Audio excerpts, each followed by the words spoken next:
Hi, I just wanted to share a significant change that I've realized in my approach in reading comprehensions after Rakesh Dalal sir's course in comprehension. One, improvement that I've seen in my approach is that I'm able to really separate the wheat from the chaff and really get rid of the clutter when I read the passage. The reason it's important for me is because earlier, when I would solve a comprehension, I would get very bogged down by the facts of the passage, and I would really stress over what is it trying to say, and then that would muddle my judgment in what is essentially the main idea of the passage. So Rakesh Dalal sir's course actually trained us in how to identify the main idea and not get distracted by the additional information, because that's what causes us to second guess and keep going back and forth, from one answer to another. So this, what I realized, I was just solving this passage again, and I realized the remarkable change because this is my first draft. This is the first time we solved passages, and this is before his class. He had asked us to do this as an assignment.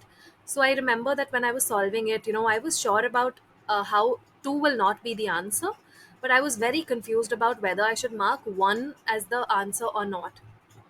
um, the reason I got really muddled here is because if you can see how I've underlined things, you will also notice this change. You'll see how cluttered it is, and I've also underlined things that are not, they're really not that relevant to the main idea that the author is trying to tell us.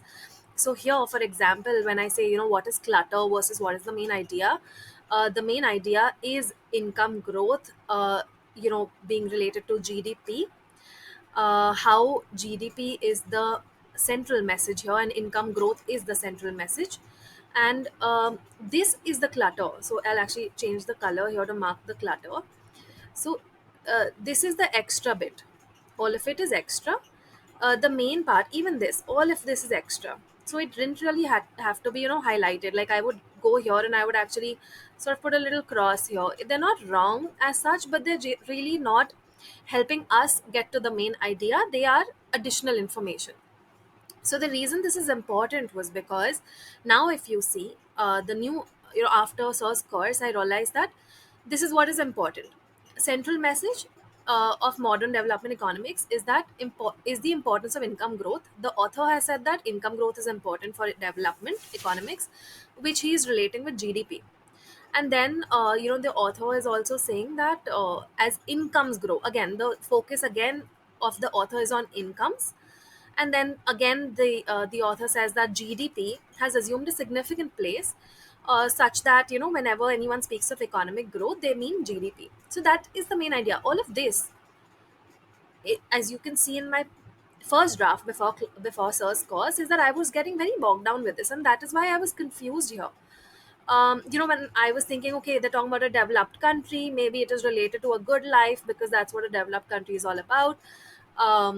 Setting some funds aside. There was another part, investment opportunities, employment. I just kept relating this to to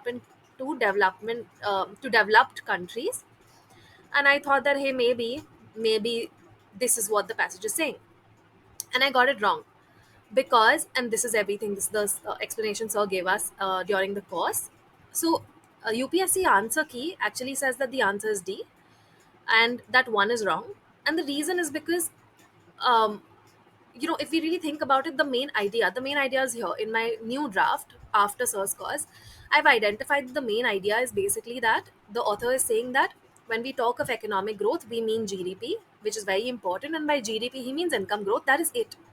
The author's really not committing or saying anything about, what is the essential criteria, essential being the important word here. The author's not talking about the fact that, rising GDP is the essential criteria for a developing country. This, I feel, is a skill that I learned after sir's course. I am really able to see what is not important in the paragraph, or um, what is the author really trying to say. I feel like I'm able to imagine that, if the author was, and Sir's actually taught us how to visualize this, that if the author was sitting in front of us, he or she would say that, they're really not talking about this as the criteria. And the course has really empowered me on how to identify the main idea and not get really burdened and stressed about all this additional information. What this has also helped me with is it's helped me keep very calm and not second guess. Otherwise, a lot of my batchmates and a lot of friends struggle with, when they see the question, they'll actually think that, hey, maybe this is the answer, maybe it's not. Then they'll keep going up, they'll keep reading again and again, underlining unnecessary things, and then that'll just cost them time, and it'll cost us time in terms of being able to solve more quant or logical questions, reasoning questions, and it'll just harm our accuracy for no reason. So this was a remarkable change, and I'm so grateful to sir's training in comprehension.